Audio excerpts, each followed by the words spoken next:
ఉత్తమాభిరుచి గల నిర్మాత, తెలుగు సినిమా కీర్తిని జాతీయ స్థాయిలో నిలిపిన నిర్మాత, తెలుగు సినిమాకు పూర్ణోదయ వెలుగులు పంచిన ఏడిద నాగేశ్వరరావు గారి 92వ జయంతి. శంకరాభరణం, సీతాకోకచిలుక, సాగర సంగమం, స్వాతిముత్యం, స్వయం కృషి చిత్రాలంటే పూర్ణోదయ మూవీ క్రియేషన్స్ గుర్తుకొస్తుంది. కళాత్మక దృశ్య కావ్యాలను ప్రపంచానికి అందించిన ప్రముఖ చలనచిత్ర నిర్మాత శ్రీ ఏడిద నాగేశ్వరరావు. బాల్యం నుంచి నటన అంటే చెప్పలేనంత ఇష్టం. కాకినాడ పిఆర్ కాలేజ్ లో శ్రీ విబి రాజేంద్ర ప్రసాద్ అంటే ప్రసిద్ధ నిర్మాత, నేటి మేటి నటుడు జగపతి బాబు తండ్రి శ్రీహర్నాథ్ రాజ్ 60వ దశకంలో ప్రసిద్ధ నటుడు శ్రీ ఏడిద నాగేశ్వరరావు గారి సహోద్యోగులు. వారు ముగ్గురు ఆ రోజుల్లో కాకినాడ కార్యక్రమాల్లో ఉత్సాహంగా పాల్గొంటూ ఉండేవారు.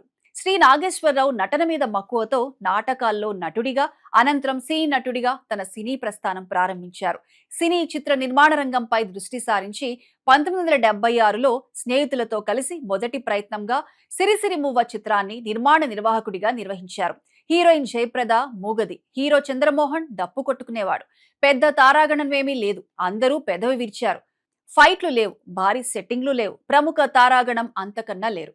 కొనడానికి బయ్యర్లు, డిస్ట్రిబ్యూటర్లు ఎవ్వరూ ముందుకు రాలేదు. కానీ నిర్మాత శ్రీ ఏడిద నాగేశ్వరరావు గారు వీళ్ళనెవ్వరినీ నమ్ముకోలేదు. కేవలం కథను నమ్ముకున్నారు, సంగీతాన్ని నమ్ముకున్నారు, విశ్వనాథ్ ప్రతిభను నమ్ముకున్నారు. ఫలితం మొదటి సినిమాయే బంపర్ విజయం సాధించింది.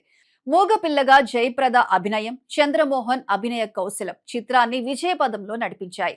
శ్రావ్యమైన సంగీతం, సిరిసిరి మువ్వ పాటలు జనరంజకాలయ్యాయి. అంతేకాదు, మాస్కో ఫిలిం ఫెస్టివల్లో ప్రదర్శనకు ఎంపికైంది. ఈ చిత్రం సాధించిన విజయంతో ఏడిద తన సొంత సంస్థ పూర్ణోదయ స్థాపించి తెలుగు చిత్ర పరిశ్రమలో ఎనలేని కీర్తిని ఆర్జించారు. 1976 నుంచి 1992 వరకు వారు చిత్ర నిర్మాణంలో ఉన్నారు. వారు నిర్మించిన 10 సినిమాలు కూడా సాహిత్య, సంగీత ప్రధానమైనవే, కళాత్మకమైనవే. చిత్రాల జాబితా చూసుకుంటే సిరిసిరి మువ్వ 1976లో వచ్చింది, తాయారమ్మ బంగారమ్మ 1979, శంకరాభరణం 1980, సీతాకోకచిలుక 1981లో విడుదలైంది, సాగర సంగమం 1983, సితార 1984, స్వాతిముత్యం 1986, స్వయం కృషి 1987, స్వరకల్పన 1989, ఆపద్బాంధవుడు 1992. ఇక పైన తెలిపిన 10 సినిమాల్లో కళా తపస్వి శ్రీ విశ్వనాథ్ 6 చిత్రాలకు దర్శకత్వం వహించారు. విలక్షణ దర్శకుడు వంశీ 2 చిత్రాలకు, ప్రసిద్ధ తమిళ దర్శకుడు శ్రీ భారతీ రాజా 1 చిత్రానికి, శ్రీ కొమ్మినేని శేషగిరిరావు 1 చిత్రానికి దర్శకత్వం వహించారు. పూర్ణోదయ ఆర్ట్ క్రియేషన్స్ కళా తపస్వి కె విశ్వనాథ్ గారి దర్శకత్వంలో శంకరాభరణం తెలుగు చిత్ర ఖ్యాతిని ఖండాంతరాలకు తీసుకువెళ్లిన అద్భుత కావ్యం. ఈ చిత్రానికి వచ్చినంత పేరు ప్రఖ్యాతలు, బాక్స్ ఆఫీస్ కలెక్షన్స్ గాని జాతీయ, అంతర్జాతీయ, రాష్ట్ర అవార్డులు ఏ చిత్రానికి రాలేదంటే అతిశయోక్తి కాదు. ఏ దేశానికి వెళ్లినా శంకరాభరణం గురించి ప్రస్తావనే అప్పట్లో ఉండేది. ఆ తర్వాత వచ్చిన సీతాకోకచిలుక అప్పట్లో ట్రెండ్ సెట్టర్. ఇప్పుడు వస్తున్న అనేక విజయవంతమైన ప్రేమ కథా చిత్రాలకు సీతాకోకచిలుక చిత్రమే ఇన్స్పిరేషన్. ఈ చిత్రం కూడా మంచి విజయాన్ని సాధించింది. శ్రీ ఏడిద నిర్మించిన తదుపరి చిత్రం కమల్ హాసన్ కె విశ్వనాథ్ కాంబినేషన్ లో సాగర సంగమం. ఈ చిత్రానికి కూడా ప్రేక్షకులు బ్రహ్మరథం పట్టారు. అవార్డులతో పాటు రివార్డులు సొంతం చేసుకున్నది ఈ చిత్రం. తెలుగు, తమిళ్, మలయాళంలో ఒకేసారి విడుదలై అప్పట్లోనే పాన్ ఇండియా చిత్రంగా సూపర్ హిట్ అయింది. తదుపరి చిత్రం మరో క్లాసిక్, సితార. ఏడిద వద్ద అప్పటి వరకు అన్ని చిత్రాలకు డైరెక్షన్ డిపార్ట్మెంట్ లో పనిచేసిన వంశీ దర్శకత్వంలో సుమన్, భానుప్రియ జంటగా వచ్చిన ఎవర్ గ్రీన్ క్లాసిక్స్. సితారకు కూడా జాతీయ అవార్డుల్లో పెద్ద చోటే దక్కింది. ఇక స్వాతిముత్యం కె విశ్వనాథ్, కమల్ హాసన్, రాధికల కలయికలో వచ్చిన ఆణిముత్యం. 1986లో విడుదలైన ఈ చిత్రం అప్పటికీ బాక్సాఫీస్ రికార్డ్స్ ని బీట్ చేసింది. జాతీయ అవార్డు, రాష్ట్ర బంగారు నంది పొందిన ఈ ముత్యం ప్రతిష్టాత్మక ఆస్కార్ అవార్డులకు భారతదేశం తరపున ఎన్నుకోబడిన మొట్టమొదటి తెలుగు చిత్రం. ఇక స్వయం కృషి మెగాస్టార్ చిరంజీవితో ఏ కమర్షియల్ చిత్రమో తీయకుండా ఓ సాధారణ చెప్పులు కుట్టుకునే సాంబయ్య పాత్రతో సినిమా తీయటం పెద్ద సాహసమే. అది విజయవంతం చేసి అందరి మన్ననలు పొందారు ఏడిద. మంచి విజయం సాధించిన ఈ చిత్రం చిరంజీవికి మెట్టు, మొదటిసారి ఉత్తమ నటుడిగా రాష్ట్ర నంది అవార్డు దక్కించింది.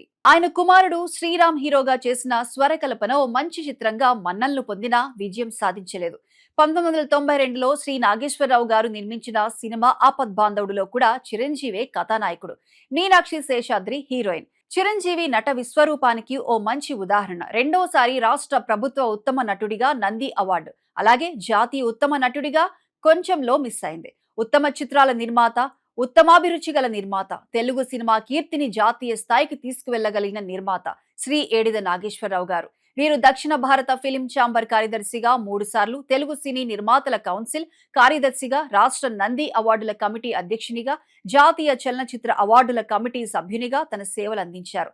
4 జాతీయ అవార్డులను, అనేక నంది అవార్డులను గెలుచుకున్న చిత్రాలను నిర్మించిన శ్రీ ఏడిద నాగేశ్వరరావు గారు చిరస్మరణీయుడు.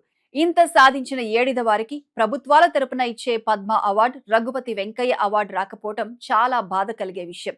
వీరు చలనచిత్ర పరిశ్రమకు అందించిన సేవలకు గుర్తింపుగా దాదాసాహెబ్ ఫాల్కే అవార్డుకు నామినేట్ చేయబడ్డారు.